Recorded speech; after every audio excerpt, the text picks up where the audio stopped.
Hello hello, aujourd'hui on se retrouve pour une nouvelle vidéo un petit peu différente d'habitude. Là j'avais envie de faire plutôt un format un peu chit-chat. D'habitude on est plutôt sur des tutos très stricts, très voilà où je vous partage mon écran. Je pense que ça vous plaît énormément tout ce qui est tuto, apprendre à utiliser Notion. Et là voilà, j'avais un petit peu envie de changer. Et l'idée aujourd'hui c'est qu'on parle d'un sujet qui est super important et qui je sais te touche si tu regardes cette vidéo, et c'est nul autre que savoir limiter les distractions. Dans un monde où on scrolle tout le temps sur notre téléphone, où on a besoin de faire deux choses en même temps, travailler, regarder une vidéo en même temps, l'idée c'est qu'ici on se focus sur des choses qui sont importantes et surtout permettre à ton cerveau de se relâcher et que en fin de journée tu puisses dormir tranquillement, car oui, tout est lié le soir quand tu n'arrives pas à dormir parce que tu as 36 000 idées en tête. C'est parce que ton cerveau a été surstimulé toute la journée et que bah forcément il a du mal à dire bah c'est bon, pas aller dormir. Et donc aujourd'hui je vais te montrer 5 astuces qui me permettent tous les jours de pouvoir réguler mon attention sur des choses qui comptent et qui font croître mon business. Je te montre ça tout de suite. Mais d'abord, si tu me découvres, moi c'est Eva, ton allié productivité, organisation et Notion. Car oui, je suis ambassadrice Notion depuis quelques mois et j'ai à cœur de vous partager vraiment l'utilisation de cet outil, des tutos, des tips sur LinkedIn, Instagram, enfin bref, tous mes réseaux sociaux. Et puis si t'es pas encore abonné, qu'est-ce que tu attends en fait? First things first, on va commencer par le commencement. Première chose que tu fais quand tu te lèves le matin et que tu veux aller travailler, sur quoi tu tombes en premier? Ton bureau, on est d'accord. Est-ce que ça te donne envie de travailler sur un bureau où c'est le bordel?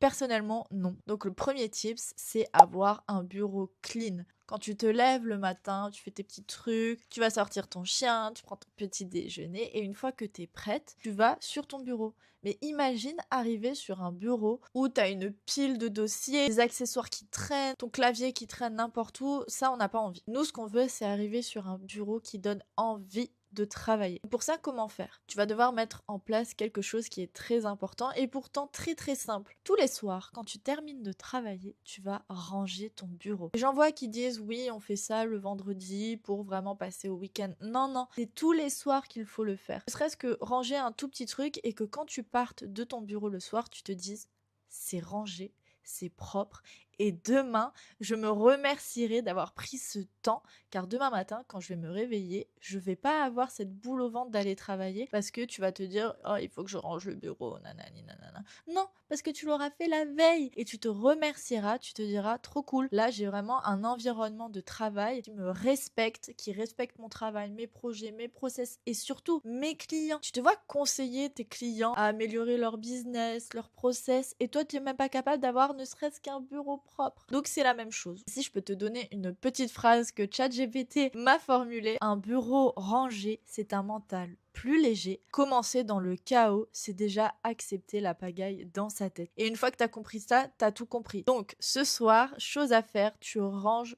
ton bureau de façon à ce que tu puisses te dire en partant la moi de demain matin me remerciera. Ensuite, deuxième chose très importante, et on en a déjà parlé sur cette chaîne, ça va être l'importance de définir ses créneaux. Pourquoi c'est important? Tout simplement parce que une fois que tu auras défini tes créneaux, un peu comme l'idée du bureau, tu vas venir te connecter le matin, te poser et tu sauras déjà ce que tu as à faire car tous les jours, tu dois faire à peu près la même chose. Par exemple, de 8h30 à 9h, aller interagir avec les gens, de 9h à 9h30, c'est ta partie prospection, créative, etc., etc.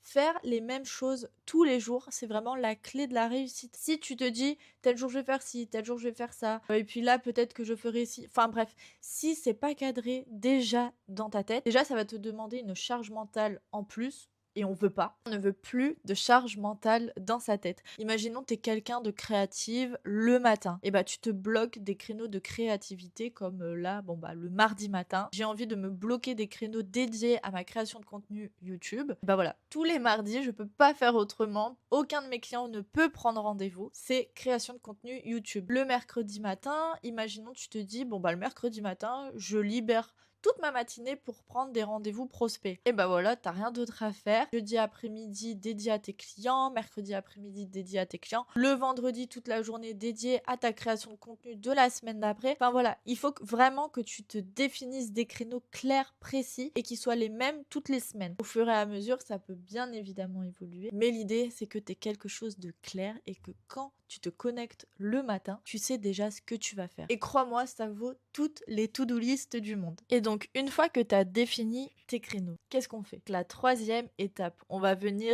eat the frog. Si c'est une expression que tu n'as jamais entendue, c'est très simple. Ça va être d'effectuer une tâche que tu détestes, que tu procrastines et en faire la première tâche de ta journée. De sorte à ce que dès que ça ce n'est pas fait, tu ne peux pas passer à la suite. Par exemple, moi, mon Eat the Frog de tous les jours, c'est la prospection. D'ailleurs, je te présenterai en quatrième étape comment rendre les Eat the Frog un peu plus sympas. Mais l'idée, c'est vraiment de commencer sa journée par ça. Imaginons, toi, tu procrastines un peu comme moi. Tu procrastines la prospection. Tu détestes faire ça. Voilà, j'en fais un état personnel. Mais vraiment, c'est quelque chose que tu procrastines. Et bah, commence par ça. Parce que tant que tu n'auras pas terminé ça, tu ne pourras pas passer à la suite. Tu ne pourras pas entamer ta journée. Donc moi, par exemple, ce que je me fixe comme objectif, c'est envoyer 10 messages à de nouveaux prospects tous les jours. On dit comme ça peut paraître peu, mais à la fin de la semaine, ça me fait 50 nouveaux prospects. Je sais que c'est quelque chose qui est obligatoire par lequel je dois passer aujourd'hui pour faire croître mon business. Donc, tous les matins, je m'oblige à le faire. Et tant que ces 10 personnes n'ont pas été prospects, je ne sors pas de ma bulle. Je ne sors pas de ce Eat the Frog. Et une fois que c'est fait, je peux passer à la suite. Et croyez-moi, ça fait un bien fou de pouvoir se dire que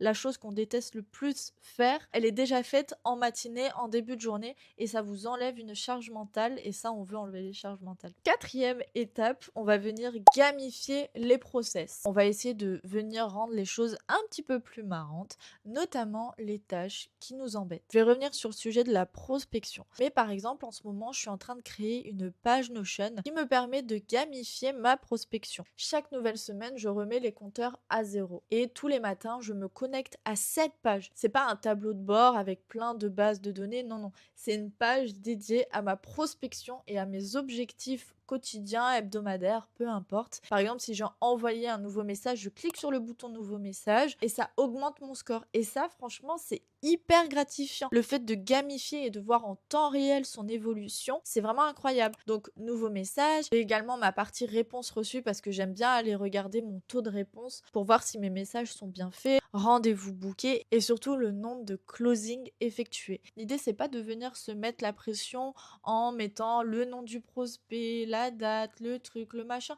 Non, là, on va faire un truc hyper simple. C'est vraiment juste avoir des datas qui vont venir nous plaire, nous satisfaire. Moi, c'est quelque chose qui me plaît, le fait d'avoir le nombre de messages envoyés, d'atteindre mon objectif avec une petite barre de progression qui évolue en temps réel. C'est vraiment quelque chose qui moi en tout cas me convient, mais tu peux très bien le faire pour ta partie création de contenu, rédiger 5 posts LinkedIn, 5 posts Instagram, tu te bloques le vendredi et tu te dis voilà, chaque fois que j'écris un post, plus un point, plus 2 points, plus 3 points, peu importe. Et l'idée c'est de se fixer des objectifs et de venir surtout les gamifier. Et en fait ça c'est vraiment le glitch ultime parce que dès que tu viens un peu rendre ton business comme un petit jeu, tu rends ton parcours beaucoup plus fun et franchement moi j'adore. Et enfin, la cinquième étape et pas des moindres, et je sais que ça très peu de personnes le font, et ça va être tout simplement de venir traquer son temps. Car oui, tu ne t'en rends pas compte mais tu passes énormément de temps sur des tâches et des fois tu arrives en fin de journée et tu te dis purée j'ai rien fait, mais parce que tu ne t'es pas rendu compte de tout ce que tu as fait dans la journée. Venir traquer son temps, c'est également se rendre compte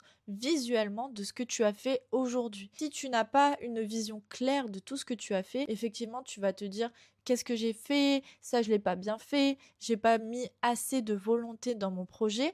Mais si tu fais un petit rollback et que tu te rends compte visuellement de tout ce que tu as fait lundi, mardi et que le vendredi tu vois le temps que tu as passé, parce que forcément quand on a le nez dans le guidon, on se rend pas compte du nombre d'heures qu'on fait. Mais quand on est freelance, on est à son compte, qu'on a sa société, on se rend pas compte du temps qu'on passe. Donc venir traquer son temps, ça va être super important déjà pour toi, te rendre compte que oui, tu es légitime, tu as travaillé cette semaine, ne te sous-estime pas et dans un deuxième temps, venir traquer son temps, ça va être super important pour tes projets clients. Pourquoi? Parce qu'on en revient au même, quand tu as le nez dans le guidon et que tu commences un nouveau projet avec un client, on va peut-être venir accepter des fois de dépasser un petit peu le nombre d'heures qu'on passe sur un client. Si le client demande quelque chose en plus, on va venir plus facilement dire oui. Alors que si tu as une vision du temps que tu as passé sur ton client, tu vas déjà toi te respecter en te disant oula, attends, j'ai déjà passé 7 heures, 8 heures, 9 heures sur ce client, il me redemande une tâche qui n'était pas comprise dans le contrat. Je vais pouvoir envoyer et être légitime de dire à mon client, attention, j'ai déjà passé tant de temps sur ton projet,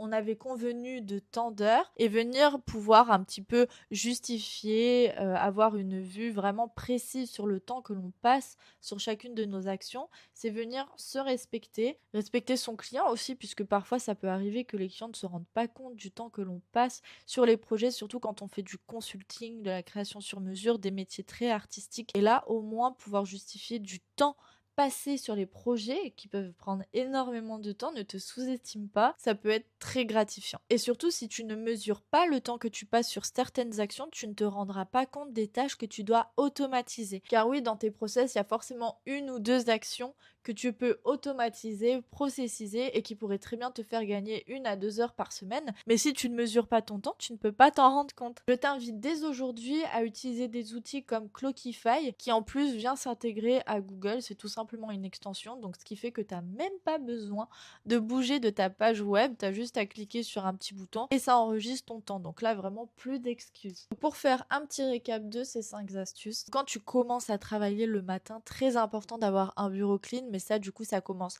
la veille quand tu termines de travailler. Tu verras, tu te remercieras, c'est vraiment un sentiment incroyable. Ensuite, en deuxième étape, très importante également, venir définir ses créneaux pour pouvoir s'enlever cette charge mentale de se demander ce qu'on va faire aujourd'hui. Là au moins tout est clair, tout est précis. Ensuite, quand tu commences ta journée, venir hit the frog, tout simplement venir faire la tâche la plus chiante, celle qu'on procrastine et pouvoir commencer la journée sur de bonnes bases et ne pas avoir à penser à quelque chose que l'on doit faire absolument puisque c'est fait. Ensuite, ça c'est ma partie préférée, venir gamifier nos process, rendre un peu plus fun tes journées business, venant atteindre des objectifs avec par exemple l'idée de l'espace Notion avec des petits boutons, la barre de progression qui évolue. Et enfin, le dernier mais pas des moindres, venir traquer son temps pour pouvoir se rendre compte de tout ce que tu as fait dans la journée et pourquoi pas venir automatiser une ou deux tâches et ainsi te faire gagner des heures par semaine. Si tu utilises déjà une de ces techniques, si tu as d'autres techniques que tu appliques ou si tu veux appliquer une de ces techniques,